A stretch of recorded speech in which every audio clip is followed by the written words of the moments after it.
ভাবুন তো, তৃতীয় শ্রেণীর পরেই স্কুল ছেড়ে দিলেন, কিন্তু আজ গবেষকের পিএইচডির বিষয়।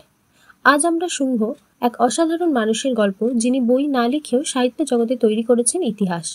তিনি ডক্টর হলধর নাগ, লোককবিরত্ন, ভারতের উড়িষ্যার বরগড়ের একজন সম্বলপুরী কবি এবং লেখক। তিনি 2016 সালে পদ্মশ্রীতে ভূষিত হন।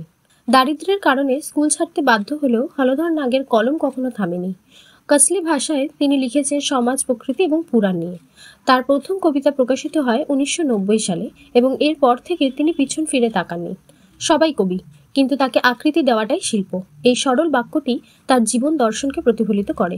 হলধর নাগের গল্প শেখায় জ্ঞান শুধু বইয়ে নয়, জীবন থেকেও আসে। তার লেখা কবিতাগুলো হলো পুরাতন বটগাছ, মন্ত্রী এবং ভিক্ষুক, মাটির প্রদীপ জ্বালাও, কেন সে তার বাড়ি ছেড়ে চলে গেল ইত্যাদি। এই গল্প আপনাকে অনুপ্রাণিত করলে ভিডিওটি শেয়ার করুন, লাইক করুন এবং কমেন্টে জানান। ধন্যবাদ।